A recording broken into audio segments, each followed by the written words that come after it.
CPG brands like General Mills and Cure Hydration have started to pivot sampling efforts during this pandemic. So as we all know, not a lot of traffic for the last year in store. They had to cut sampling programs because of concerns over sanitary practices within the store. But according to a report by CNBC, General Mills and these others have partnered with retailers like Walmart to start adding samples to curbside pickup orders or creating these swag bags that they hand out at events.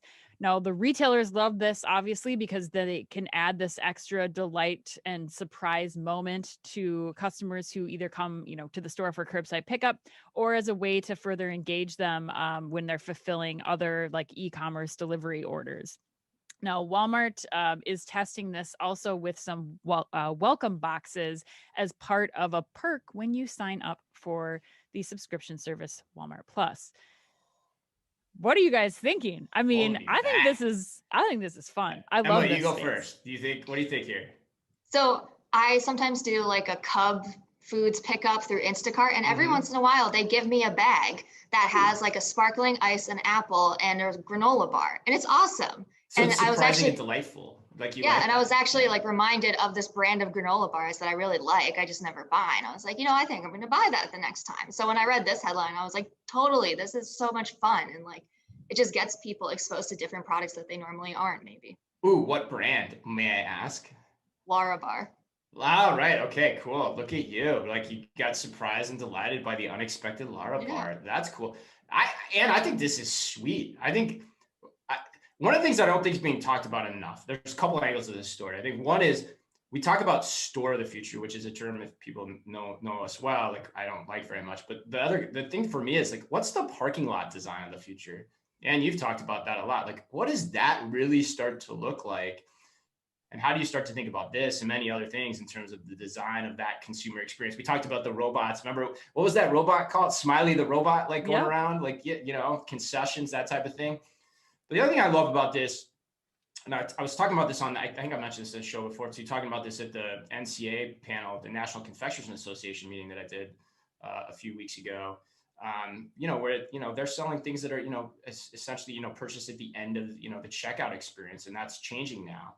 And so how do you think about all the different pay points, whether it's digitally in cart or out in the parking lot at a curbside pickup? And what I love about this, which is so different than anything you do with traditional sampling. You do traditional sampling, you don't know who's in your store, trying the, the summer sausage or whatever it is that's, sitting out there all warmed up. You don't know who that is, but now you have somebody pulling in, you know exactly who's pulling in and what's in their cart. So you can actually and this comes from, I didn't even come up with this myself. Meredith Glansberg on LinkedIn brought this up. Like, I thought it was a huge point. Like, you actually know the cart before they come. So you could decide the sampling based on that data. That is incredible when you think about it. And then you know the behavior afterwards, potentially of that customer, and you can retarget them as well, given all of that. I think it's fascinating. And it costs them so much less. I started to dig into just the whole sampling. Well, I got down a real dark Reddit. You probably don't have to pay a person to go. You don't have to pay. It costs about 50 cents per sample when you're doing it in a store. So if you have to hire the person, you have to rent space from the retailer, and then you have to provide all the samples. Now, if in this case, they're saying that not only are you able to target people more specifically, but you are also able to bring those costs down per sample to like 10 to 30 cents a piece. And it's for somebody that's very specific. I think you bring up a great point too, Chris. I mean, I was joking with somebody about, what happens to this when we go beyond just, handing out samples, when you start to have the Walmart curbside pickup that's sponsored by, Procter and Gamble and stuff. And all these things. I mean, it happens in your OB-GYN office. You've got stirrups sponsored by Mirena. Why aren't we seeing curbside checkout lanes? Is that real? Is that a real thing? Yes. No way. Oh my God. See, this is what we bring you on Omni Talk. Things that you had no idea.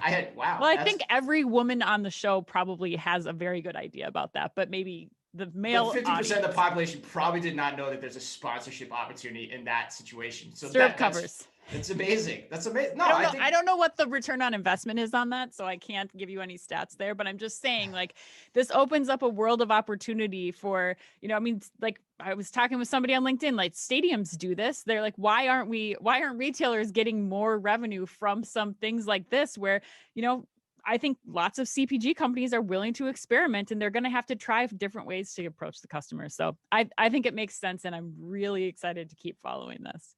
You're right, and that point about efficiency is really good too. I hadn't thought about that, but like even on the inventory side, I can remember managing this in my frozen food days. Like it was a pain in the ass from an inventory perspective too, because they'd end up taking all the stuff off the shelf for their live sampling. But here you can actually keep that pool of inventory a lot different and a lot more, a lot separate too.